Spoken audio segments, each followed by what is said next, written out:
Cool. Well, thanks for bringing me up. I'm excited to chat with you guys. Thanks for coming. Yeah, thanks for having me. Thanks for coming. Sure. So what's this? What is the class? So it's actually a club. It's called the Chico Entrepreneurial Association. Basically, we're a group of entrepreneurs that want to learn how to either run a business or get with people who are about to start a business. Okay. Excellent. Okay. And what year are you guys? You're all different years. Who's graduating this year? Okay. Cool. Do you guys have jobs lined up? Not yet. No. Cool. Well, are there some topics that you guys are interested in covering? Or, I'm wide open. I can give you guys some quick background on myself so you understand what I'm all about, and then if that's helpful, if it's a jumping off point, whatever you guys want to talk about. Hold on 1 second.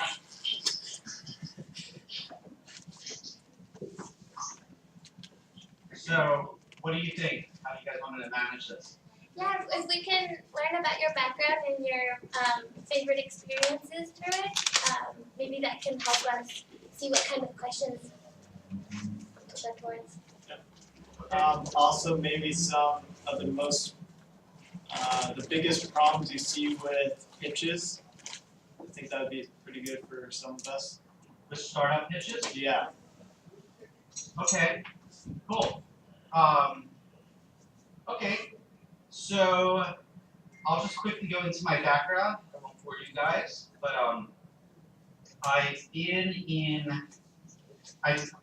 when I was in undergrad, I was a software coder. I coded in all my free time. The internet was just starting to get big on campus back then, and I had an idea for pretty much a product or service that I was looking to build, and I set out to build it. Lo and behold, that product and service eventually became a business for me, and I grew it from where I was in school, which was Penn State University back in Pennsylvania, to a bunch of schools throughout the country, and that was when the internet was getting big. And I made money all different ways through the service, blah, blah, blah. And I saw this opportunity in the market, and I decided to build something to solve that problem. Like, I really set out to solve a real technical issue. After that company, after I exited that company, I got addicted to this idea of making things that people want, and I started another company based on same human desires, just in a different market. I grew a little bit more about what to do and how to get started, but to be honest with you, each time it's like a new journey and a whole new boatload of issues to deal with in a different way.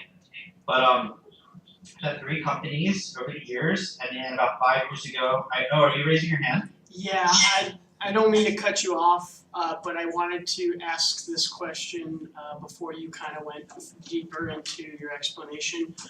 Before you started working for the other business while you were in your undergrad at Penn State, what other things were you doing to kind of, influence yourself or give you an upper hand in the business world? Like, business strategies or doing small things like, I don't want to put in these terms, but like buying small things and selling them to different people for different amounts.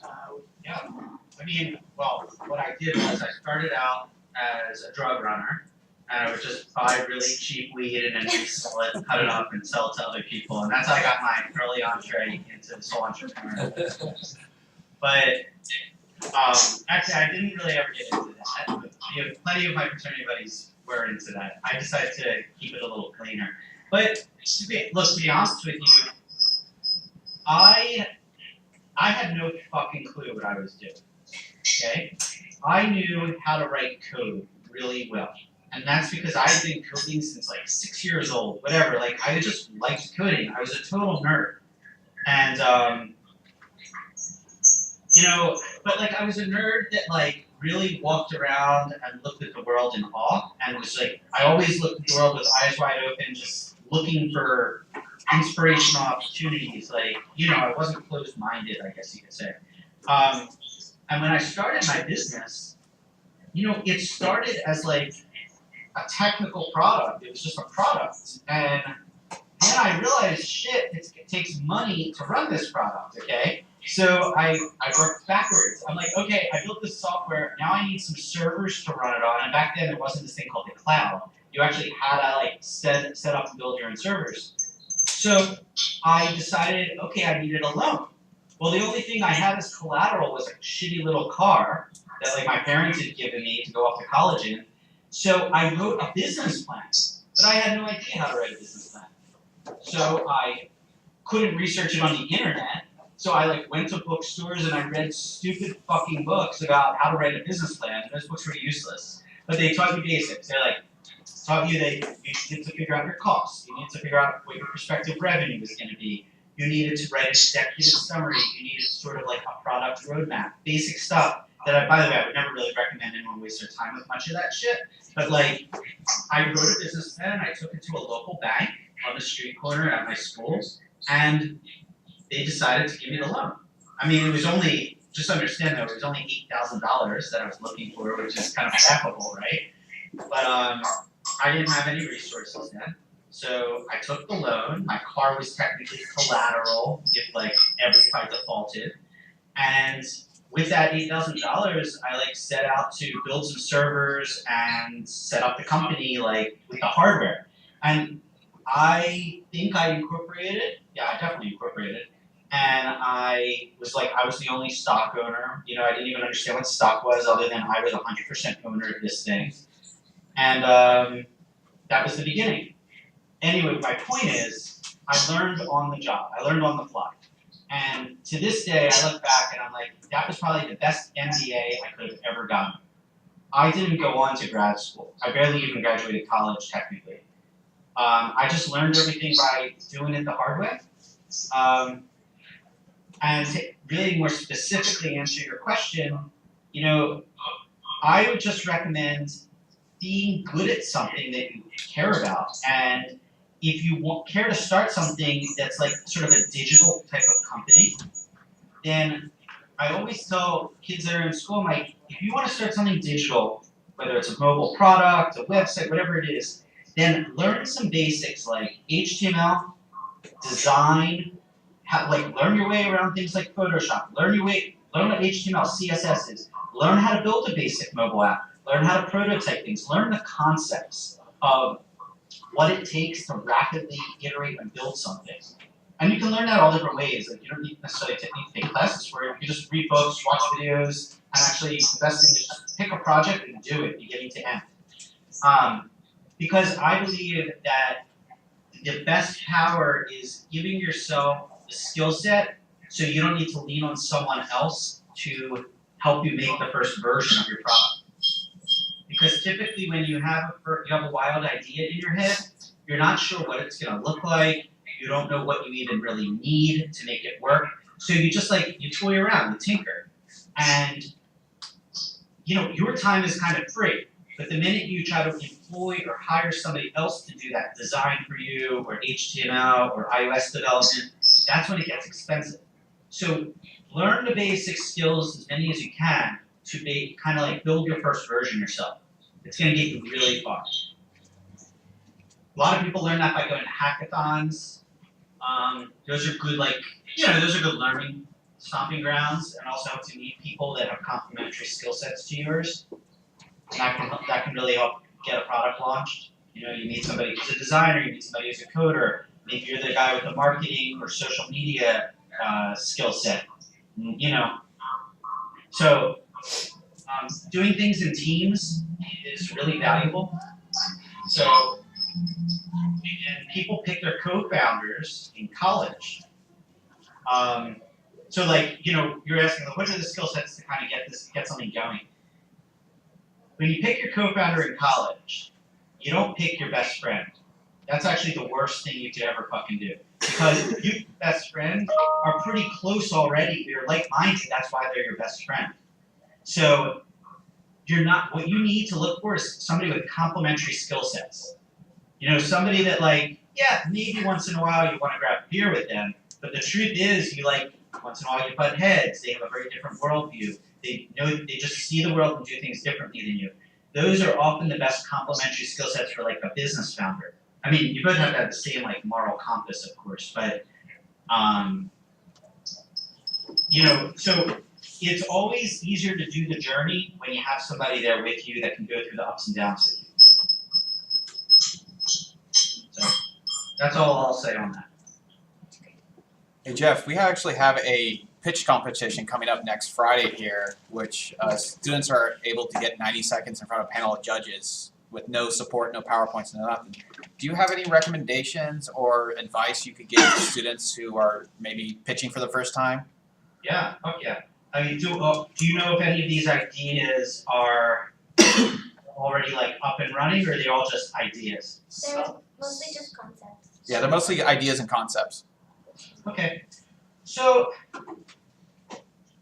what is really nice is when somebody pitches a big idea.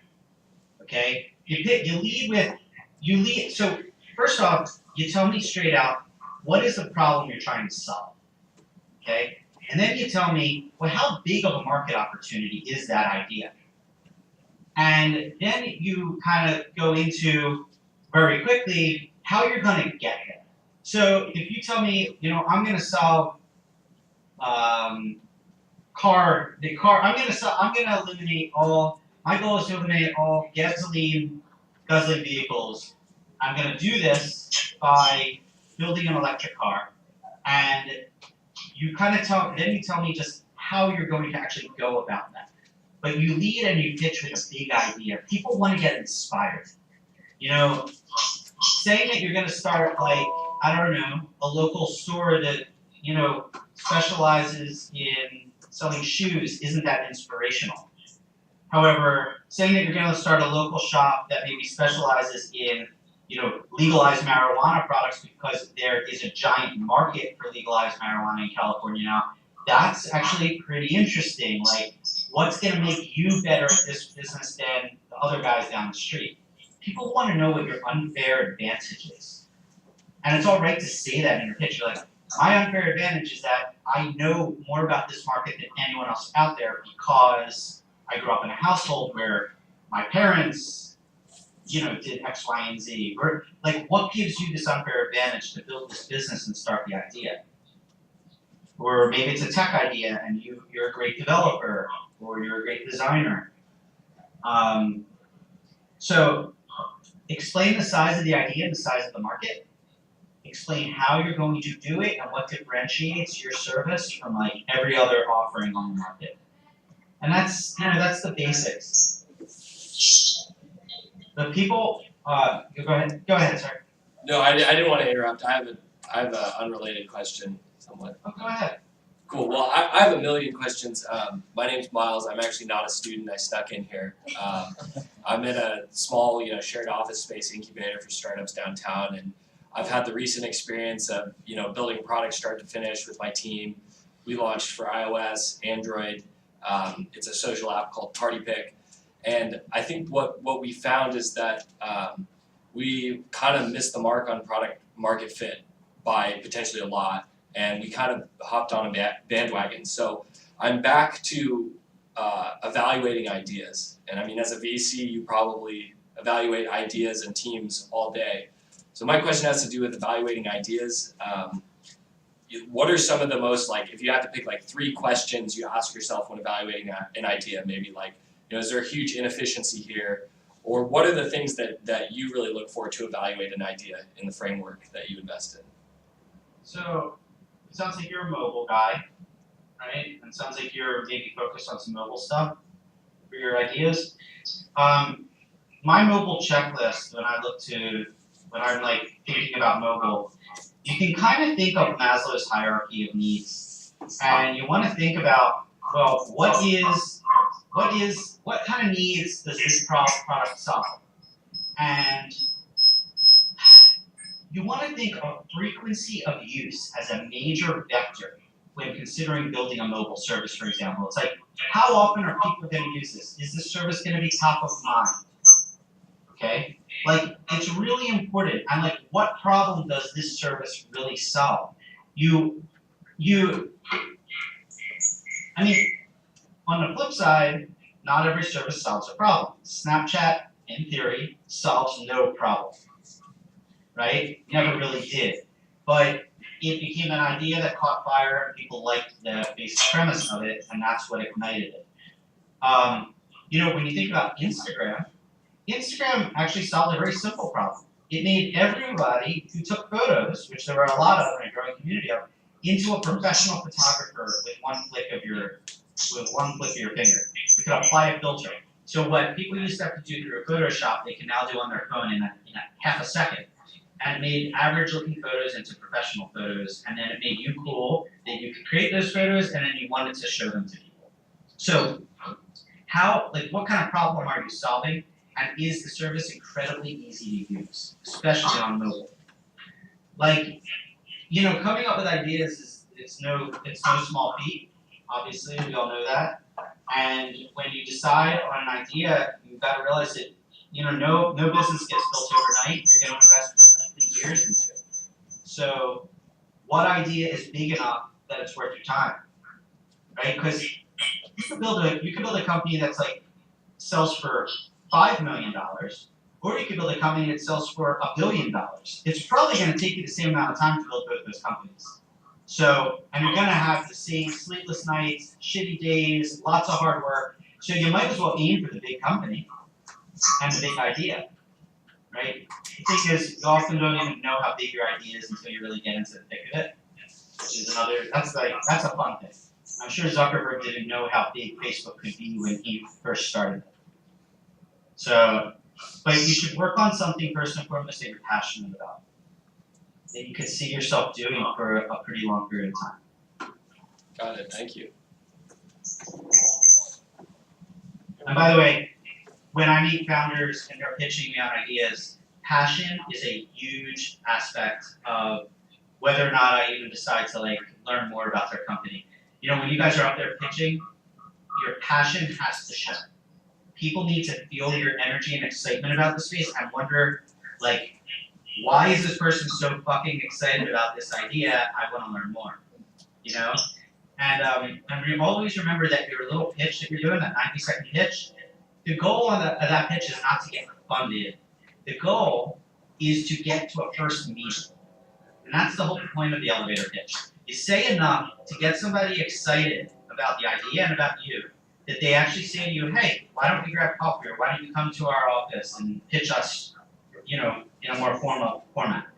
And that's when you know you're good at your pitch. Got it, awesome. Sorry, if any, I'm asking too many questions, you guys just override me. When you think about virality for a mobile app or a service or something like that, are you generally thinking of things that are so good people are compelled to share that experience, or are you still looking for the app to do something like an address book slurp and then spam the contacts, or some sort of actual mechanism that gets other people onboarded in the service? The best services are ones that people are so excited about they feel inclined to share it. They have a social element. You should build social into the DNA of your product from ground up. So always remember that if your product is too isolated, if you're building a calculator, clearly people aren't inspired to share a calculator. There's no social element to it. So if you're going to spend your time building a product, you might as well build one with a virality component built in from the ground up. That's part of the DNA of the product. Spamming of the address book, that's a bunch of bullshit. I don't support or believe in any of that. I think, giving people the ability to share the app with a few of their friends that are probably already in their address book, cool. Make it easy, eliminate the friction for sharing. But, at the end of the day, tactics like that, what they do is they get you a big blip on the chart. 20,000 downloads in 3 days, and that's because you use some black hat techniques to spam everyone. Then what that ultimately does is it destroys your company and your credibility with your users. So I would stay authentic and do strategies that align with your users and don't trick your users. Got it. But you already know that. Yeah. Any other questions? right now, like food delivery service is huge, right? There's like Instacart and Spoon Rocket and everything, and then Uber wants to do it too. And people that deliver marijuana and people that deliver booze. And it's interesting you said like, right, what is your unfair edge? And I was trying to think about what edges do I even have, and sometimes that's a depressing thought experiment. But like, you know, what edges do these companies have? I mean, if there's 10 people in that space, what edge? Who's going to be the winner, and what is their edge? And also, when is there a point when it's like, well, you know what? No, I shouldn't go create the next marijuana delivery service because there's already 3. Or like, what is that turning point when it's like, okay, there's already a lot of players in here. Maybe. Well, look, I think, you know, before Airbnb, there was Craigslist, which was the incumbent, and they dominated. There is VRBO, right, which is like this old school version of an Airbnb before Airbnb ever came around. Like, it's all right if there's people in your space that are doing things, but maybe they're not doing it right. And you see the opportunity to actually do it sexier, better design, better service, more efficient economies of scale because of like an engineering infrastructure that helps you scale faster, or software is going to help you make the company smarter, or whatever it is, a logistics platform that helps you get the weed from A to B quicker, right? Like, whatever it is, there's certainly, just because there's a few players in the space doesn't mean you should enter it. If there are really big dominant players and they're new kids on the block and they're really hot and they're way funded, then of course I'd say, you know, think about where you're going up against. But don't ever let the competition scare you. I mean, if you're gonna tell me you're gonna start a big e-commerce store that sells books online and then eventually everything under the sun, I'd say, well, Amazon's probably got you beat, right? You may not want to try going up against them. But maybe there's a niche e-commerce opportunity there that Amazon just can't do as well as you. And so you do that. Yeah, don't let the competition scare you. Okay, got it. Thanks. So I was wondering, so we had someone speak to us last week and basically said that he thinks that Evernote and possibly also Dropbox might be going out of business. Have you heard anything about that?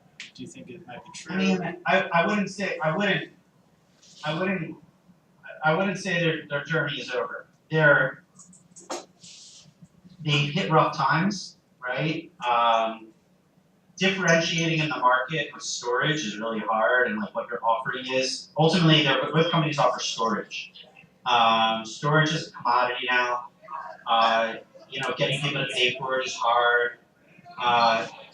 There's just, you know, it's really about the features and the usability that you layer on top of storage. That's what makes it practical for users. It's like, you know, I just got pitched an idea for it's up and running company. It's a photo storage app on the phone. But it like takes all your photos and stores them, but it has some neat features that make like, you know, it makes it more interesting than like Google Photos or Facebook Photos, whatever it is. So, you know, it's a neat company, but I don't see it being a giant company. I see one day, you know, Google coming along and buying them for their feature set because they made a better user experience than what Google can make, because Google's really not good at making good user experiences. So, like, there's opportunities in the storage space, but what I'll leave you with on that is that you should always be thinking about the future. Don't think about today. No one cares about today. If you're starting a company for today, it's already too late. There's 20 other people doing the same fucking thing. You need to think about what the future looks like, and you want to build towards that future. You want to build the future that you want. And those are the types of companies that you should be working towards creating. So if one day, like for example, you know, you really just would prefer to press a button and, you know, your weed get dropped off by a drone, okay, that knows exactly where you are because weed's really lightweight, obviously a drone can carry it. Like, if that's the future you want, then fucking build it, right? I'm not saying it's a good idea. I'm just saying, like, think about what you dream about and the world that you want to create, and that's what you should be focusing from an entrepreneurial standpoint. If you want to think big and work on big ideas that are kind of game changers. Yes. Out of the winners in your portfolio, is there maybe not a common, but is there a common part of their DNA? It's like, okay, all these winners have this in common, or is there? What are kind of the top 3 things out of the winners that really made them winners, whether it's team or product or whatever in their DNA that made them win? Essentially, relentless pursuit of the impossible. Like our founders would die. They'll die trying to build their ideas. You know, like you can sense it, the passion in somebody. You're like, this person's so fucking passionate about doing this that they're gonna not let anything stop them. You know, you need something that's gonna motivate you every day and night. And look, you're gonna have really rough times when building your business. Like, you're gonna question it, why am I doing this? People are gonna say it's stupid, blah, blah, blah. You need to be able to persevere. And what another really important attribute of a founder, at least I believe, is somebody who can be a charismatic leader. Like, when you talk to that founder, is that the type of person that you would go work for, right? Like, you wanna be somebody that people want to come work for. You wanna inspire people and be magnetic. Now, not everybody's like that. Some people are like the hardcore engineer, and they come up with an idea, and then they find a co-founder who can maybe be the front person, right? So you don't have to have that characteristic, but when you think about like the DNA that makes up a great company or a great team, you've got to inspire people to want to come work for you. Because ultimately, you always want to be hiring people that are smarter and better than you at everything. And the only way to do that is to be able to inspire somebody that's really bright and doesn't take bullshit to see your idea, and they're like, I believe in this person, I want to come work for them. Because it's teams that ultimately help build companies. You know, you can't build a company yourself. Awesome, thank you. Cool. Hey guys, I kind of have a hard stop that I ran a little past. Is there one last question that I can answer for anyone? You've covered a lot of important things. I have one last question. So I don't know the exact number, but there's a huge, what looks like there's a huge bubble with private equity. Do you have any comments on that? Are you concerned about that at all? It doesn't. Best time to start a company is in a down economy. When everyone else is running for the hills, or looking for jobs, or out of business, going out of business, it's a great time to start something. So don't let any of that faze you. Got an idea, build it. If it's a good idea, you'll find funding for it. Thanks, Jeff. Thank you. Feel free to email me if you guys have any questions, okay? Thank You got my you. contact info, okay? Okay, thank you again. Thank you. Bye, guys. Thank you. So awesome.